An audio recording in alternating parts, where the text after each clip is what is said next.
कि कैसे एक प्लैनेट दूसरे एक प्लैनेट के ट्रांजिट की वजह से कंजंक्शन कैसे कंट्री या समाज में प्रॉब्लमैटिक सिचुएशंस आती हैं। जैसे कि मैं इंस्टेंस देता हूँ, 2030 से 32 के आसपास प्रिडिक्टेड है, बहुत कॉमन प्रिडिक्शन है, बहुत सारे एस्ट्रोलॉजर्स ने प्रिडिक्शन दी हुई है कि वर्ल्ड वॉर 3 प्रिडिक्टेड है। वैसे ही जब सैटर्न राहु का कंजंक्शन होता है कभी भी, जो कि होने वाला अगले साल होने वाले हैं अराउंड आपका मार्च टू मई नेक्स्ट ईयर, उस टाइम पीरियड में कम्युनल रॉयट्स देखे जाते हैं, धर्म के नाम पर लड़ाइयाँ देखी जाती है हमारे देश में।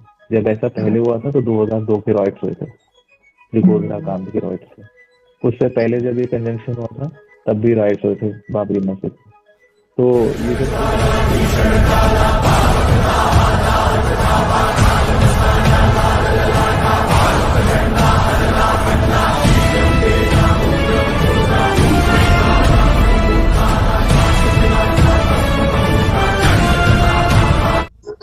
तो जय श्री राम दोस्तों, आप सभी का स्वागत है हमारे नए पॉडकास्ट में। और आज हमारे नए गेस्ट हैं आचार्य गौरंग जी, जो कि एस्ट्रोलॉजर हैं और वास्तु एक्सपर्ट भी हैं। तो सबसे पहले तो बहुत बहुत स्वागत है आपका। धन्यवाद मॉर्गन भाई, कैसे हैं आप? बहुत बहुत शुक्रिया आपने मुझे इनवाइट किया। तो सबसे पहले तो आप अपने बारे में थोड़ा कुछ बताइए, ताकि जो लोग नए लोग हैं हमारी ऑडियंस, उनको भी पता चले, और अगर आपसे जुड़ना चाहे तो इजीली वो आपसे कनेक्ट कर सके। जी सर, मैं सर रहने वाला पला बड़ा, मेरा जन्म स्थान सब दिल्ली है और मेरा ऑफिस भी साउथ दिल्ली में ही है।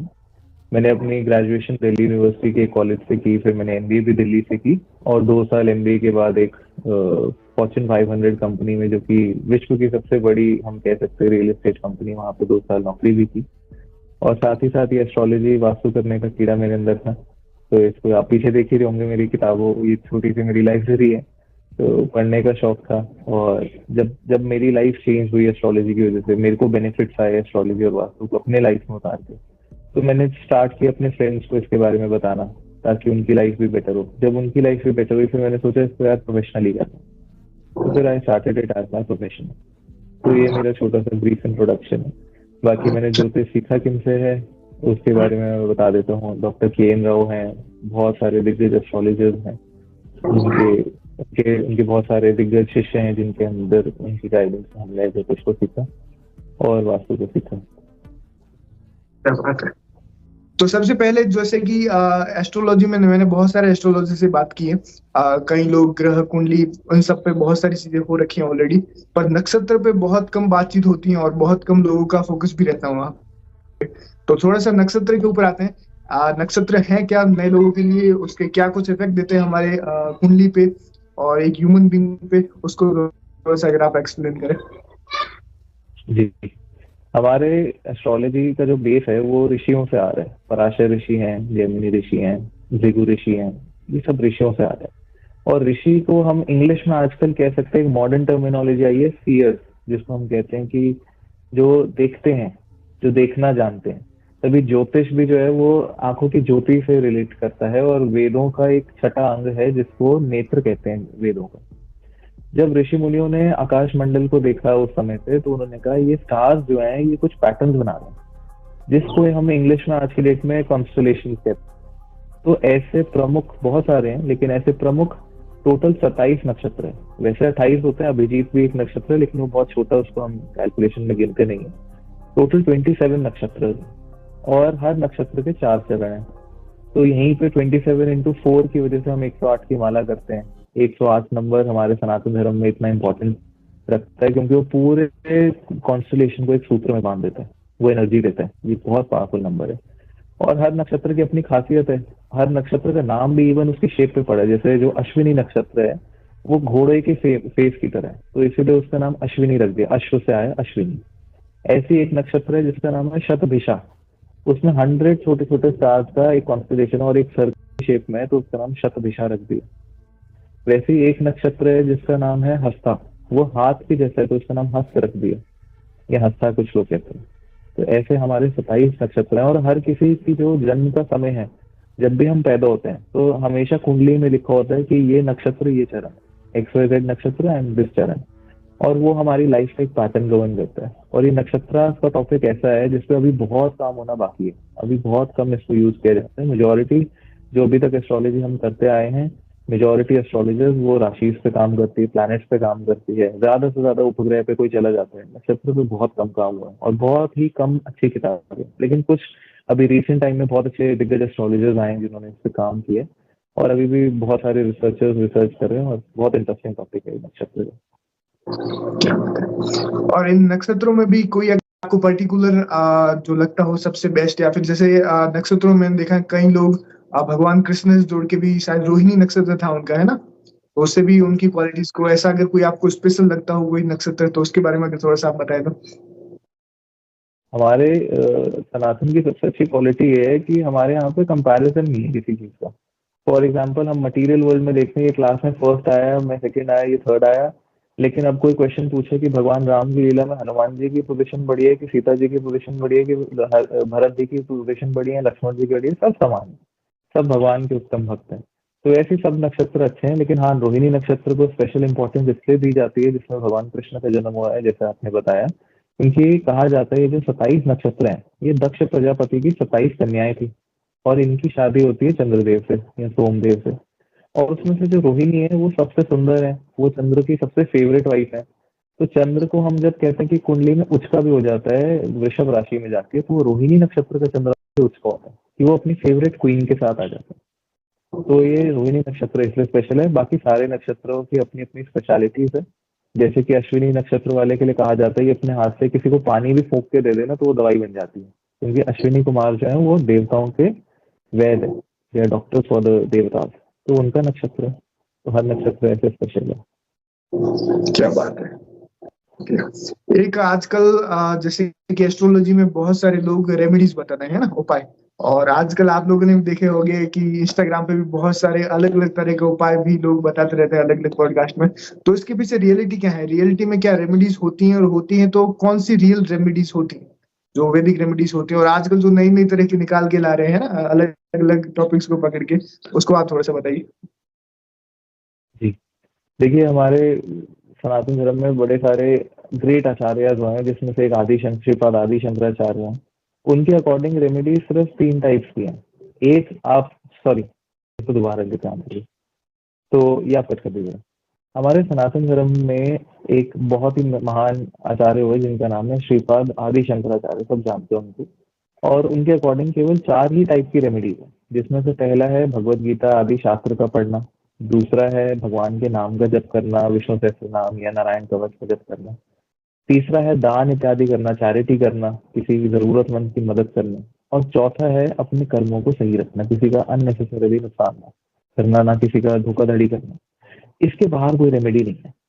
लेकिन इंस्टाग्राम का जमाना है, तो आज की डेट में कुत्ते का बाल निकाल लो, उल्लू को दाना डाल दो, दही से नहा लो, बहुत सारी ऐसी रेमेडीज प्रचलन में है, और ये टोटके में आता है। लेकिन ऐसा वैदिक शास्त्रों में इनका कोई प्रमाण नहीं। बहुत ही रिसेंट है, मुश्किल से 100 साल पहले एक फेमस चीज है, आपने सुना होगा, लाल किताब। तो लाल किताब के टोटके और रेमेडीज बहुत मशहूर है। तो मैं उनकी बात नहीं कर रहा, वो बहुत ही जेन्युइन है और बहुत ही वो अलग एक कॉन्सेप्ट पे काम करते हैं, उसकी जो प्रोग्रेशन बहुत अलग है। तो मैं उसको गलत नहीं ठहरा रहा। लेकिन हाँ, सो कॉल्ड जो आज की डेट में इन्फ्लुएंसर एस्ट्रोलॉजर्स हैं, वो कुछ कुछ रेमेडीज ऐसी देती हैं जो सिर्फ पब्लिसिटी स्टंट है, और असली में शायद वो काम करे या ना करे, मैं उस पर कमेंट नहीं कर सकता। लेकिन हाँ, वैदिक तरीके से अगर आपने जो ऐसे क्वेश्चन पूछा, तो भगवान के नामों का जप या किसी स्त्रोत्र का जप, दान करना, अच्छे कर्म, आगामी कर्म जो हमारे हैं उनको अच्छा रखना, तीर्थ यात्रा करना, और भगवत गीता या भगवत वाणी को पढ़ना, स्क्रिप्चर्स को पढ़ना, पुराणों आदि को, ये सबसे अच्छी रेमेडीज है। क्या बात है। तो जितने भी दर्शक हैं, मेरे ख्याल से ये डाउट आपका क्लियर हुआ होगा। आजकल इंस्टाग्राम और सोशल मीडिया का जमाना है, तो बहुत सारे लोग कुछ भी डालते हैं। आप इतना वर्क करते नहीं करते हो तो आपको पता चला ही होगा। पर जो रियल रेमेडीज हैं वो अभी इन्होंने बताई हैं, और इसी चीज को, और मेनली सबसे बड़े कर्म है आपके भगवान का नाम जप है, वही डेफिनेटली आपका काम आएगा, और वही एक तरह से रेमेडी का भी काम करेगा। तो इस चीज को डेफिनेटली ध्यान रखिए। एक और चीज, सबसे मेन क्वेश्चन रहता है मेरा, जैसे कि जो एस्ट्रोलॉजी है, क्या वो फ्यूचर प्रिडिक्ट कर सकता है? हम देखते हैं कि पर्सन को 2% तो करता है, कई बार हम कुंडली देख के बता सकते हैं। क्या वो वर्ल्ड लेवल पे दुनिया का भविष्य बताया जा सकता है? अभी क्वेश्चन करने का पीछे का एक रीजन भी है, क्योंकि आपने आजकल सोशल मीडिया पे देखा होगा, आप भविष्यवाणी का नाम से या बहुत सारी प्रोफेसीज वायरल होती है ना, और उसमें मेनली ज्योतिष का सहारा लिया जाता है। बहुत सारी ऐसी कैलकुलेशंस बताई जाती हैं। हमारे साथ भी एक एस्ट्रोलॉजिस्ट जुड़े थे, उन्होंने भी कहा था कि 2026 जैसे कि बुरा होने वाला है। उसके पीछे उन्होंने कुछ गणनाएं भी दी थी, एक तो शनि मीन में, दूसरा अधिक मास और ग्रहण के बारे में। तो इसको लेके थोड़ा सा आप बताइए कि कितना ये होता है कि। जो ज्योतिष है उसकी कैटेगरीज है, उसकी 3 कैटेगरीज हैं प्रमुखतः। पहला है गणित, जिसको हम कहते हैं एस्ट्रोनॉमी, जो कि हम कैलकुलेशन पार्ट लेते हैं, जिसमें पंचांग आ जाता है कि आज ये तिथि है, ये वार है, ये ग्रह गोचर स्थिति में है,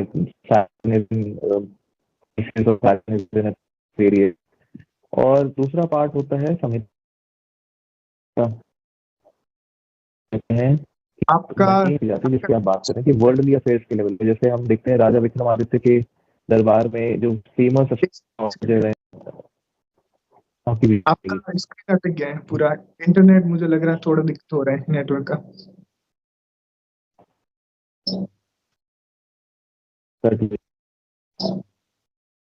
आपकी वॉइस कट रही है। हाँ, स्क्रीन और वॉइस दोनों अटक गए हैं। मतलब वॉइस तो मैं आ रहा तो है, स्क्रीन अटक गया मैं मेरे वा- ख्याल। मैं वाईफाई के यहाँ पे ही हूँ। आप मेरे को आपका अटका हुआ दिख रहा है, मेरा ठीक आ रहा है। हाँ, मैं कह रहा हूँ आपका मेरे को आपका अटका हुआ रहा है, मेरा ठीक चल रहा है इसमें। आपका ब्लर आ रही है स्क्रीन। अच्छा। आपका मुझे अटक का मतलब वॉइस तो ठीक आ रहा है, पर स्क्रीन अटक गया पूरा। हाँ, मेरे वाईफाई के यहाँ पे मेरा तो पूरा वो दिन आ रहा है, ठीक है मेरे यहाँ पे। मेरे को दिख रहा है आपका, लेकिन आपका थोड़ा ब्लर आ हाँ, रहा है, मेरा क्लियर आ रहा है। हो जाए। हाँ, हाँ जी। स्क्रीन, हाँ अभी ठीक आ रहा है, अभी क्लियर हो गया। अब ठीक है। हाँ। ठीक है, ठीक है। अब आपके अभी। क्वेश्चन का आंसर मैं फिर से देता हूँ। हाँ, वहीं ठीक से शुरू। ठीक। जो हमारा वैदिक ज्योतिष है उसको प्रमुखतः 3 भागों में बांटा गया है, जिसमें से एक है होरा, तो हम कहते हैं कि पर्सनल लेवल पे प्रिडिक्शन है कि आपके भविष्य में क्या है, मेरे भविष्य में क्या है, जिसको आमतौर पे ज्यादा प्रचलन में आज की डेट में हम देखते हैं।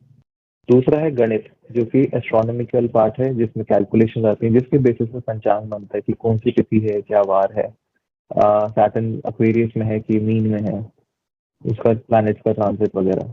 तीसरा जो पार्ट है ज्योतिष का वो है संहिता, जहां पर आप देखते हैं कि मंडेन लेवल पे प्रिडिक्शन दी जाती है।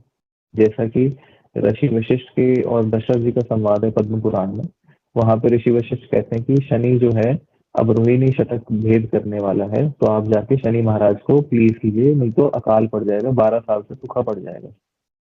वैसे ही वरामीर हैं राजा भोज के किंगडम में, उन्होंने बृहद संहिता लिखी, बहुत ही अच्छी किताब है वो। पूरी किताब मंडेन एस्ट्रोलॉजी के ऊपर है कि कैसे एक प्लैनेट दूसरे एक एक प्लैनेट के ट्रांजिट की वजह से, कंजंक्शन की वजह से, अलग अलग पोजिशन की वजह से कंट्री में या समाज में प्रॉब्लमैटिक सिचुएशंस आती हैं। जैसे कि मैं इंस्टेंस देता हूँ, 2030 से 32 के आसपास प्रिडिक्टेड है, बहुत कॉमन प्रिडिक्शन है, बहुत सारे एस्ट्रोलॉजर्स ने प्रिडिक्शन दी हुई है कि वर्ल्ड वॉर 3 प्रिडिक्टेड है। वैसे ही अभी India will run it's Mars दशा, तो प्रिडिक्शन बहुत बहुत सारे एस्ट्रोलॉजर्स दे रहे हैं कि अब डिफेंस सेक्टर पे इंडिया का फोकस ज्यादा होगा, क्योंकि वो ग्रह का कारकत्व आ जाएगा। वैसे ही मंडेन लेवल पे अभी आपने देखा कि स्टॉक मार्केट एकदम से क्रैश करी थी, अभी मुश्किल से 2-3 हफ्ते पहले। उस दिन सैटर्न और मार्स का कंजंक्शन हो गया था, तो उसने फाइनेंशियल लॉसेस में रिजल्ट किया। अभी जो इन्वेस्टमेंट में फील्ड में ज्यादा एक्टिव है वो सोच रहे होंगे कि ये कैसे हो सकता है कि स्टॉक मार्केट भी ऊपर जा रही है और गोल्ड भी ऊपर जा रहा है। ये दोनों चीजें एक साथ कभी भी ऊपर नहीं जाती, इनवर्सली चलती हैं। या तो गोल्ड ऊपर जाते हैं मार्केट नीचे जाती है, या मार्केट ऊपर जाते हैं गोल्ड नीचे जाता है, लेकिन दोनों इस वक्त राइज कर रहे हैं, दोनों बुलिश रन है। लेकिन रामनवमी के आसपास जब सैटर्न मार्स की कंजंक्शन बहुत क्लोज डिग्रीज में होगी, तब शायद थोड़ा ब्रेक इवन आएगा स्टॉक मार्केट में, थोड़ा सा डाउनफॉल देखने को मिल सकता है। बहुत ही पास है रामनवमी, कमिंग वीक में ही है, तो ये डाउनफॉल देखने को आ सकता है। वैसे ही जब सैटर्न राहु का कंजंक्शन होता है कभी भी, जो कि होने वाला अगले साल होने वाला है अराउंड आपका मार्च टू मई नेक्स्ट ईयर, उस टाइम पीरियड में कम्युनल रॉयट्स देखे जाते हैं, धर्म के नाम पर लड़ाइयां देखी जाती है हमारे देश में। जब ऐसा पहले हुआ था तो 2002 के रॉयट्स हुए थे, त्रिकोणा कांड के रॉयट्स थे। उससे पहले जब ये कंजंक्शन हुआ था तब भी राइट्स हुए थे बाबरी मस्जिद। तो ये जब भी कंजंक्शन होती है तो एक कंट्री लेवल पे या एक नेशन लेवल पे हम प्रिडिक्शन होते हैं। जैसा अभी इक्लिप्स था, सोलर इक्लिप्स था, इंडिया में विजिबल नहीं था, लेकिन रशिया में, मेक्सिको में, इसराइल में, कनाडा में, ये सब कंट्रीज में विजिबल था। तो उसके मैलेफिक इफेक्ट्स आते हैं। आपने देखा होगा रशिया का जो मिलिट्री बेस है वहां पे बॉम्बार्डिंग हुई थी। वैसे ही कनाडा में कुछ इम्पैक्ट आएगा अभी, they will yet to come, क्योंकि अभी 5 घंटे का इक्लिप्स था। तो जब भी सूर्य ग्रहण होता है, जितने घंटे का सूर्य ग्रहण होता है उतने साल तक उसका इफेक्ट दिखता है, जितने घंटे का चंद्र ग्रहण होता है उतने महीनों तक उसका इफेक्ट दिखता है। तो वहां पे प्रॉब्लम्स आती हैं। वैसे ही बहुत फेमस एक इक्लिप्स की स्टोरी है, एस्ट्रोलॉजर्स ने प्रिडिक्शन दी थी हमारे फर्स्ट प्रधानमंत्री पंडित जवाहरलाल नेहरू को 1962 में, कि ये जो इक्लिप्स आ रहा है ये फेवरेबल नहीं है और इसके लिए कुछ प्रिपरेशन करनी चाहिए। लेकिन उस वक्त के प्रधानमंत्री ने शायद ज्यादा ध्यान नहीं दिया होगा और उस इक्लिप्स का नतीजा था कि इंडो चाइना वॉर हुई थी उसी साल में। और उसी ग्रहण के, आप उसका अगर आप नेट पे जाके देखेंगे, उसी ग्रहण के आसपास का टाइम है वॉर का।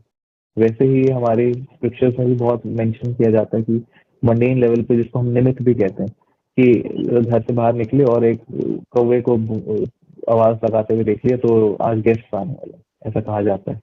कुछ लोग इसको अंधविश्वास भी कहते हैं। बेसिकली अंधविश्वास नहीं, ये निमित्त है। अगर आप घर से निकलते हैं और आप एक गाय और बछड़े को देखें और बछड़ा गाय से दूध पी रहा है, बहुत ही शुभ सिंबल। अब इसको हम ये नहीं रिलेट कर सकते कि मॉनेटरी गेन होगा, जरूरी नहीं हर चीज मॉनेटरी गेन दे, लेकिन दिस इज ऑस्पिशियस सिंबल। तो ऐसे मंडेन एस्ट्रोलॉजी का भी बहुत इंपॉर्टेंट रोल है एस्ट्रोलॉजी में, लेकिन बहुत लोग इसको प्रेफर नहीं करते, करते नहीं, क्योंकि अगर प्रिडिक्शन ठीक निकल गई तो वाहवाही नहीं मिलती और अगर प्रिडिक्शन गलत निकल गई तो बहुत गालियां पड़ती हैं। तो इससे मेरे ख्याल से आपको ये अंदाजा भी आ गया होगा कि एस्ट्रोलॉजी की पावर क्या है, हमारे वैदिक ज्ञान है वो कितना सटीक हो सकता है। और जो आप लोगों की क्वेश्चन थे फ्यूचर को लेके भी, तो उसके मुझे लगता है आपको आइडिया तो डेफिनेटली मिल गया होगा कि कितनी चीजें सही होंगी या फिर किस हिसाब से वो चीजें होती हैं।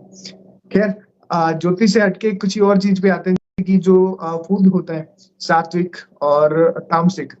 बहुत लंबे समय से हम सुनते आ रहे हैं बहुत सारी चीजों के बारे में। तो ये पहले सात्विक और तामसिक होता क्या है और डिफरेंस क्या होता है, उसके इफेक्ट क्या आते हैं? श्रीमद् भगवत गीता में भगवान कृष्ण ने बहुत अच्छे से एक्सप्लेन किया, मतलब उनसे बढ़िया कोई ऑथर नहीं है जो सात्विक राजसिक तामसिक को एक्सप्लेन करे। और जितने भी बाकी के ऑथर्स भी उन्होंने वहीं से कॉपी किए। तो जो सतो गुण है, that is called the mode of goodness. Mode of goodness का मतलब है, जहाँ पे आप अगर इसको हम मटीरियलाइज करें, तो जो क्लासिकल म्यूजिक है वो मोड ऑफ गुडनेस का म्यूजिक है, हमें सुन के बड़ा अच्छा लगता है। भगवान गीता में कहते हैं कि जो खाना सात्विक है वो फ्रेशली प्रिपेयर्ड है, वो फ्रूटी टेस्ट में है, उसमें ना ज्यादा मिर्च मसाला है और फ्रेशली प्रिपेयर्ड है, फ्रूट्स वेजिटेबल्स है, जिसको खा के शरीर को पोषण फील होता है, न्यूट्रिशनस फूड। जैसे कि हमारा इंडियन फूड जो होता है, दाल रोटी चावल, but without onion garlic. Onion garlic come in tantric category. Second is राजसिक। राजस का मतलब होता है मोड ऑफ पैशन। जैसे अगर हम ऑफिस में जाते हैं या कॉर्पोरेट कल्चर को देखें, that is mode of passion. और अगर हम बॉलीवुड के गाने देखें या पंजाबी सॉन्ग्स देखें, they are primarily mode of passion, रजस में। चाट पापड़ी और तीखा मसालेदार भोजन, चटकारेदार भोजन, ये सब राजसिक कैटेगरी में आता है। और तामसिक कैटेगरी में आता है ब्लैंड फूड, बासा फूड, मीट, ये सब तामसिक कैटेगरी में आता है। इवन गार्लिक कम्स इन तामसिक कैटेगरी। और हार्ड रॉक मेटल म्यूजिक, या आप देखते हैं ना रेव पार्टीज, ये सब तामसिक कैटेगरी में आता है।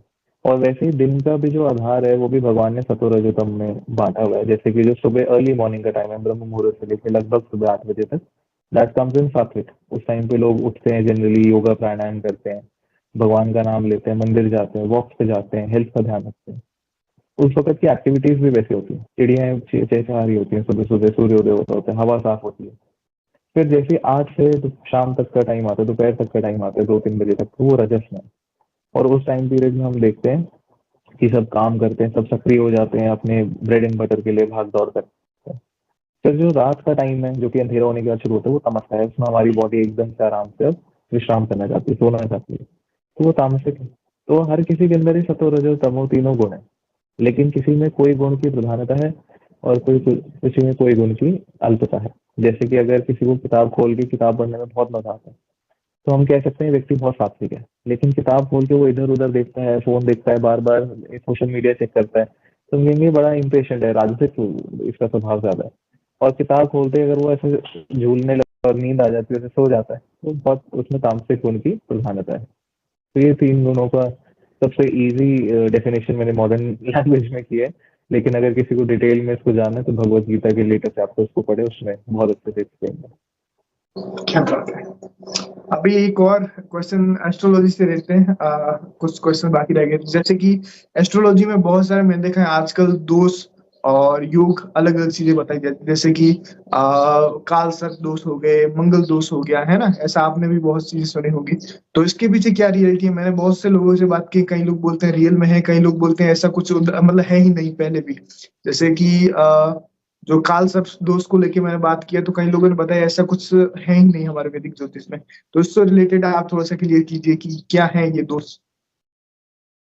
जी, बेसिकली दोष जिसको हम कहते हैं उसका मतलब हम कंसिडर करते हैं कि कुछ प्रॉब्लम है। मांगलिक दोष, कालसर्प दोष, अरिष्ट योग, ये सब जितने भी नेगेटिव कॉनोटेशन है।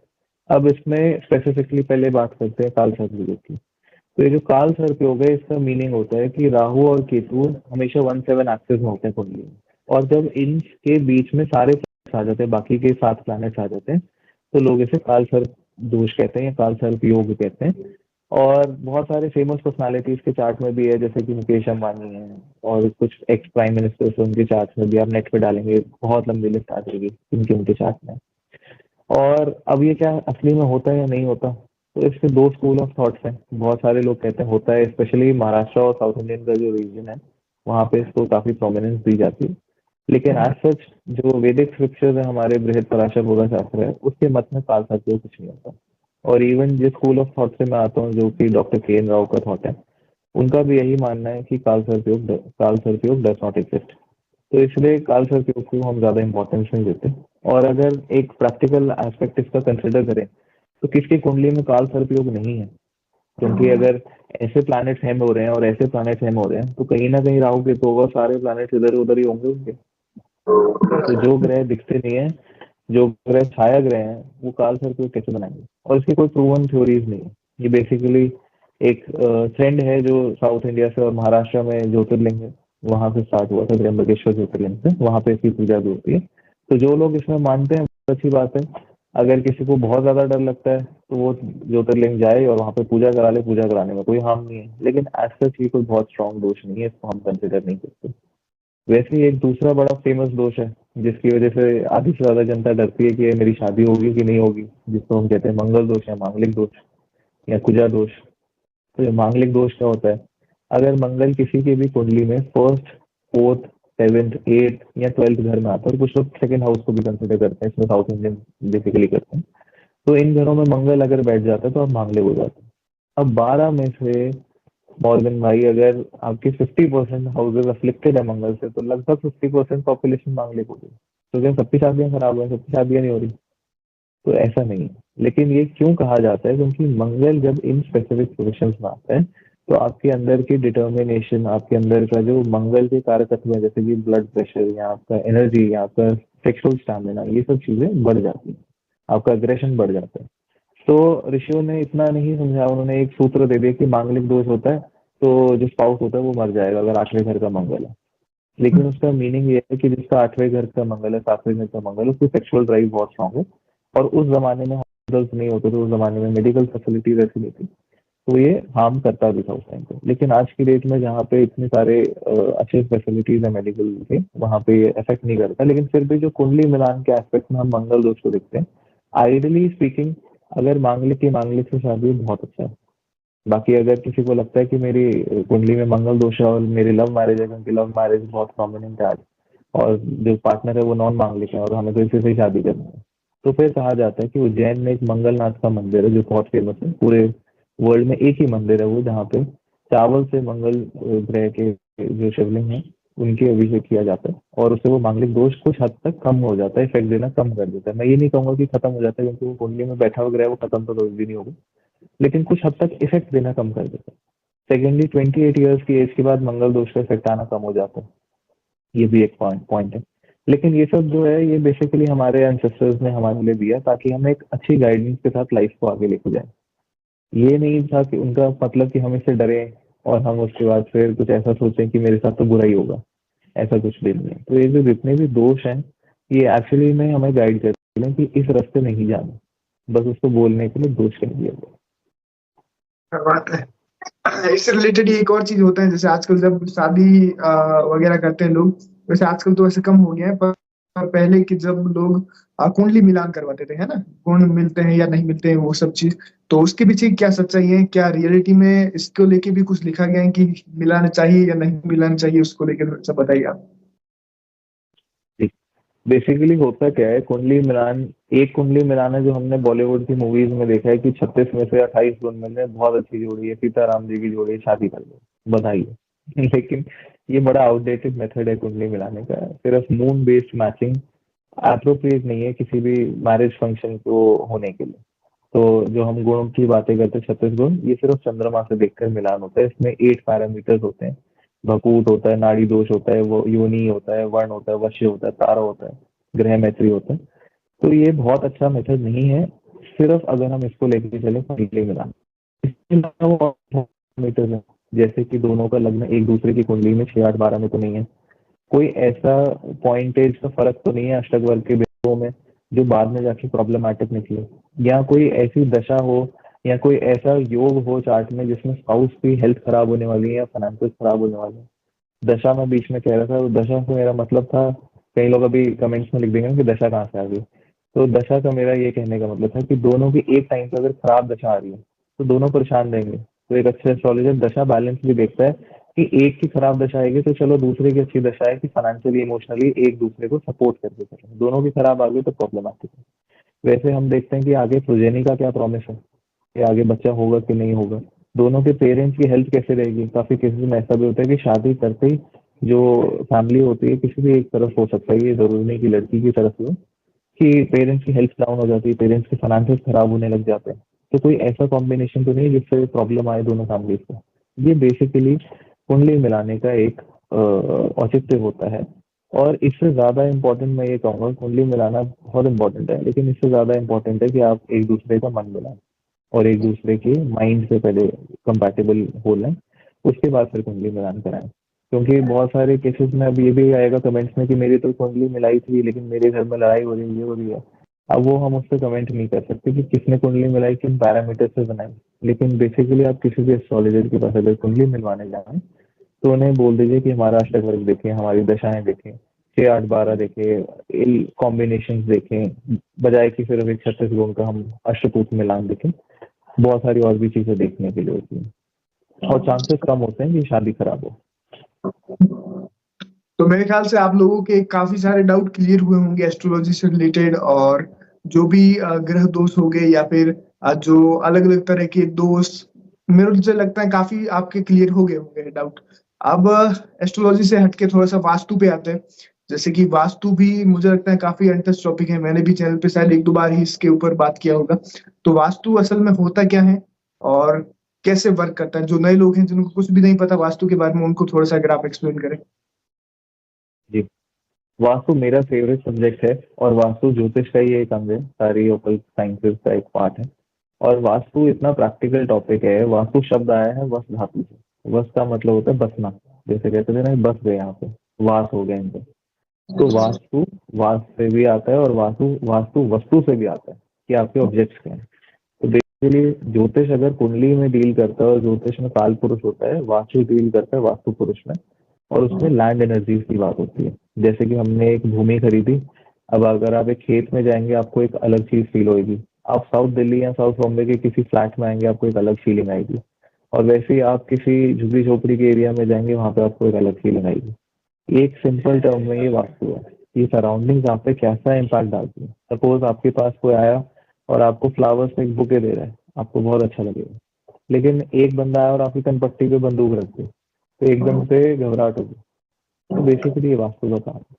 आप जब, और ये तो बहुत ही ज्यादा क्या कहते हैं, जो मैंने एग्जाम्पल दी क्रूड एग्जाम्पल से, वास्तु बहुत सटली काम करता है। आप बहुत कॉमन है, आपने अपनी फैमिलीज में देखा होगा कि कई लोग कहते हैं कि जब से मैंने प्रॉपर्टी ली है ना तब से मेरा बिजनेस डाउन जा रहा है, जब से मैंने प्रॉपर्टी ली है ना मेरी हेल्थ खराब हो गई है। तो वास्तु के अलग अलग जोन हैं। बेसिकली वास्तु सिर्फ दिशाओं पे लिमिटेड नहीं है, वास्तु में बहुत सारी और भी चीजें आती है, जैसे कलर्स कैसे होने चाहिए, लैंड की एनर्जीज कैसी है, देवता की पोजिशनिंग कैसी है। इसके अलावा डायरेक्शन तो खैर है ही है। तो बहुत सारी चीजों का कॉम्बिनेशन मिलके वास्तु बनाता है। और वास्तु इतनी जल्दी इम्पैक्ट करता है और उसके लिए आपको क्या कहते हैं, कुछ स्पेसिफिक करने की जरूरत भी नहीं, आप बस वहां पे रहेंगे और वहां पे इम्पैक्ट करेगा। जैसा कि हम इंडिया में रह रहे हैं, तो हाँ, यहाँ का लॉ हम पे एक्ट करता है, हमें कुछ अलग से करने की जरूरत नहीं है। और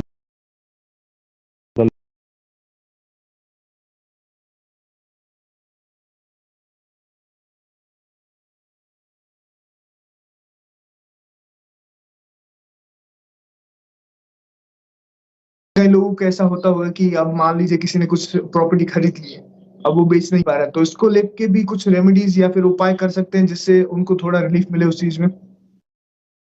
जी, हर चीज की रेमेडीज अवेलेबल है, अच्छी बात है हमारे स्क्रिप्चर्स की। और जिसकी नहीं है उसकी जितने भी एस्ट्रोलॉजर या आजकल इन्फ्लुएंसर्स उन्होंने बना भी दिया है। तो अगर किसी की प्रॉपर्टी अगर नहीं सेल होती, तो बेसिकली उसके लैंड में रजस की कमी है, तो उसके लैंड में रजस को इंक्रीज करते हैं हम। लैंड में कुछ चीजें इंसर्ट करते हैं, जैसे कि कॉपर के स्टड्स हो गए, कॉपर की वायर्स हो गई हैं। Based on direction, her direction का अलग धातु है, अलग कलर है। तो लैंड एनर्जीज को अगर हम रजस की तरफ लेके जाते हैं, जो कि अभी हमने बात की, पैशन का मूड है, बिजनेस का मूड है, व्यापार का मूड है, तो वो लैंड सेल हो जाती है। लेकिन एक प्रैक्टिकल एस्पेक्ट इसमें अंडरलाइंग ये होता है कि वो लैंड की मैं फेयर वैल्यू डिमांड कर रहा हूँ। ऐसा नहीं कि 2 करोड़ का मार्केट वैल्यू है और मैं 10 करोड़ रुपए मांग रहा हूँ, फिर तो आप जितना मर्जी वास्तु करा लो वो नहीं देगी। दूसरा, उस प्रॉपर्टी में कुछ लोचा नहीं होना चाहिए, उसके पेपर पूरे होने चाहिए। आपका मटेरियल लेवल जब फुलफिल्ड हो रहा है और उसके ऊपर वो प्रॉब्लम दे रहा है आपको, तब हमारा ध्यान जाता है कि वास्तु खराब है। अभी जैसे कि एस्ट्रोलॉजी में शनि देव को काफी ज्यादा एक तरह से कर्म प्रधान माना जाता है, कर्मों का फल देने वाले माना जाता है। तो शनि देव के पीछे की क्या स्टोरीज हैं? एक तरह से इनको काफी बदनाम भी किया जाता है कि शनि की दशा आ गई फिर तो मतलब सब गड़बड़ी होने वाला है। तो इसको लेके थोड़ा सा आपके लिए ये लोगों का मेरी नज़र में अगर कोई सबसे बढ़िया प्लैनेट है ना, वो शनिदेव है। क्योंकि वो उनसे इम्पार्शियल, उनसे ज़्यादा परफेक्ट टीचर और कोई नहीं है। बस उनका नाम बदनाम इसलिए होता है, जैसे स्कूल में एक मास्टर थे ना मैथ्स के सबके, जिनसे सब डरते थे कि होमवर्क नहीं करके गए तो मारेंगे या जो डांटेंगे। उनसे सबको डर लगता था, ये टेढ़ी खीर है, इसके साथ हमें पंगे नहीं लेने। तो वैसे शनिदेव है। शनिदेव की स्टोरी आती है जब वो, बेसिकली शनिदेव सूर्य के पुत्र हैं, यमराज उनके भाई हैं, मनु उनके भाई हैं, यमुना उनकी बहन है, तो और छाया उनकी माता है। तो सूर्य की जो पत्नी है, जब संजना जी चली जाती है अपनी छाया को छोड़ के, तो सूर्य और छाया के पुत्र शनिदेव हैं। और ये शनिदेव के गुरु कौन है? शिव जी हैं। ये शनिदेव के इष्ट कौन है? भगवान कृष्ण है। और ये शनि महाराज की इतनी इंटरेस्टिंग स्टोरीज हैं। एक बार ये गणेश जी के बर्थडे पे जाता है, जब गणेश जी को सारे देवता आशीर्वाद देने जाते हैं, तो पुराणों में स्टोरी आती है कि शनिदेव भी जाते हैं। और शनिदेव दूर ऐसे देख रहे होते हैं नीचे, क्योंकि इनको अपनी वाइफ से श्राप मिला होता है, तुम जिसकी तरफ देखोगे उसका विच्छेद कर दोगे, उसकी लाइफ में दुख आ जाएगा, मिजरीज आ जाएंगी। तो शनिदेव इतने मासूम है, नीचे देख रहे हैं। तो माता गौरी पार्वती जी आके कहती है, मेरे पुत्र को तुम देखोगे नहीं, आशीर्वाद नहीं दोगे? तो वो कहते हैं, नहीं नहीं मैं ठीक हूँ। तो माता कहती है कि अरे देख लो, कुछ नहीं होगा। जैसे ही शनिदेव देखते हैं, उसका सबको पता है, उनका मस्तक जी अलग कर देते हैं और फिर हाथी का मस्तक लगता है। तब भी उनको श्राप मिलते हैं कि तुम बदसूरत हो जाओगे, बॉडी क्रिपल्ड हो जाएगी, टेढ़ी मेढ़ी हो जाएगी। फिर भी शनिदेव उसको हम्बली एक्सेप्ट करते हैं। और एक शनिदेव की और इंटरेस्टिंग स्टोरी है जो शायद बहुत लोगों को नहीं पता होगी। हमारे मथुरा में ब्रज के 84 कोस में एक गांव आता है जिसको कहते हैं कोसी कलान। वो कोसी कलान में शनिदेव का एक बड़ा प्रसिद्ध मंदिर है। जब भगवान कृष्ण लीला करने आते हैं, तो सारे देवी देवतागण आते हैं भगवान के दर्शन करने, शिव जी भी आते हैं और वैसे ही शनिदेव भी आते हैं। लेकिन शनिदेव को डर लगता है कि गणेश जी के वहां पे जो हुआ था, कहीं यहाँ रिपीट ना हो जाए, तो मेरे प्रभु हैं। तो शनिदेव बाहर ही खड़े होते हैं, ब्रज कोष के बिल्कुल बाहर खड़े होते हैं, कोसी की। और वहां पे तपस्या करते हैं भगवान को प्लीज करने के लिए।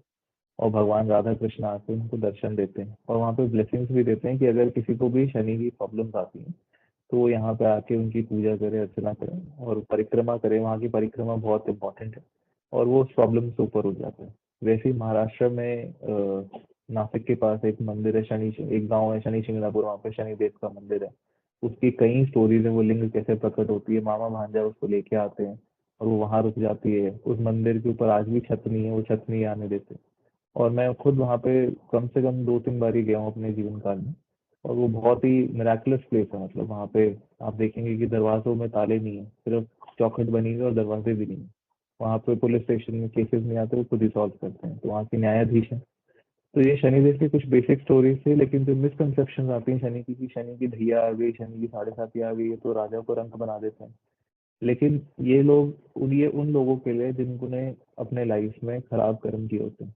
बेसिकली शनिदेव को आपकी लाइफ में भसड़ मचाने से कोई मतलब नहीं है। उनको आपकी लाइफ में प्रॉब्लम देने से कोई मजा नहीं मिलने वाला। वो अपनी जॉब कर रहे हैं, जैसे एक इम्पार्शल पुलिस वाला है। अगर आप ट्रैफिक रूल्स को फॉलो कर रहे हो, वो आपको कुछ नहीं कहेगा, वो आपको रिवॉर्ड करेगा। अगर आप ट्रैफिक रूल्स को तोड़ोगे तो फिर वो चालान काटेगा। तो ऐसे ही शनि महाराज आपके पुराने जितने भी पेंडिंग कर्म है उनका हिसाब करने आते हैं। और एक राशि में सबसे धीरे चलते, तो शनि देव का एक नाम मंद भी है। और 2.5 साल लगाते हैं एक राशि को पार करने के लिए, और 30 साल में एक पूरा जोडियाक का चक्कर लगाते हैं। तो धीरे धीरे चलते हैं। और जैसे ही उनकी 7.5 आती है, तो लोगों को लगता है हमारे सर पे बड़ा प्रेशर आ रहा है, हमें बड़ा दिक्कतें आने वाली हैं, ये हो जाएगा वो हो जाएगा। लेकिन हमारे 8 प्रधानमंत्री प्रधानमंत्री बने थे जब उनकी 7.5 चल रही थी। तो शनि रिवॉर्ड भी करते हैं, including prime minister Narendra Modi, क्या बात है। इंक्लूडिंग इंदिरा गांधी। तो शनि की 7.5 में ग्रोथ भी आती है। और शनि की महादशा 19 साल की है। उसमें भी कई लोगों को डर लगता है कि अब हमारी बैंड बजेगी 19 साल तक। लेकिन कोई भी दशा पूरी तरह खराब या पूरी तरह अच्छी नहीं होती। शनि की महादशा में जो आप हार्डवर्क करते हो ना, कहते हैं पीतल को तपा के सोना कर देते हैं शनिदेव। उनको 24 कैरेट चाहिए, उनको परफेक्शन चाहिए। तो वो आपको निखार देते हैं। और शनि की दशा में जो मेहनत परिश्रम आप करते हैं, उसी पे बैठकर सारी जिंदगी खाते हैं। जिनकी शनि की दशा गई होगी ना, उनको बड़ा रिलेटेबल लग रहा होगा जो मैं अभी कह रहा हूँ। उस टाइम पे वो बेशक खून के आंसू रो रहे हो कि हमारे लाइफ में प्रॉब्लम्स आ गई, लेकिन सारी जिंदगी फिर वो वही बैठ के कमा के खाते हैं जो उन्होंने शनि की दशा में मेहनत की होती है। क्योंकि वो आपको मजबूर कर देते हैं, प्रेशर बना देते हैं कि आपको मेहनत करनी है, आपको रोज स्ट्रगल करनी है, रोज अपने आप का एक बेटर वर्जन बनना है, अपने आप को इम्प्रूव करना है। ये शनिदेव है। क्या बात है। तो मेरे ख्याल से जितने भी दर्शक हैं, आप लोगों को काफी ये एक मेरे ख्याल से हिडन स्टोरीज हैं जो कि शनिदेव के बारे में नहीं पता चल होंगी। और अगर आपको कुछ पता थी तो कमेंट करके जरूर से बताइए। बाकी जितने भी दर्शक हैं, आप लोग जरूर से इनसे जुड़िए। इनसे जुड़ने के सारे कॉन्टेक्ट्स मैं डिस्क्रिप्शन में दे दूंगा, इनका इंस्टाग्राम हैंडल वगैरह। तो एक बार जाके जरूर से चेकआउट कीजिए। सबसे पहले तो बहुत बहुत शुक्रिया आपका आने के लिए और समय देने के लिए, सभी क्वेश्चंस के आंसर करने के लिए। बाकी एस्ट्रोलॉजी बहुत बड़ा टॉपिक है, इसको जितना एक्सप्लोर करें उतना कम है। फिर भी धन्यवाद आने के लिए और सभी टॉपिक्स के जवाब देने के लिए। शुक्रिया। Thank you so much Morgan भाई, और आपके सभी दर्शकों को मेरा प्रणाम। ज्योतिष से संबंधित आपको कोई भी क्वेश्चन आते हैं, आप कमेंट सेक्शन में जरूर बताएं। और अगर मॉर्गन भाई की अनुमति हुई, आपकी इच्छा हुई, तो हम दोबारा आपके सामने उपस्थित होंगे आपके क्वेश्चन का आंसर देने के लिए। जरूर।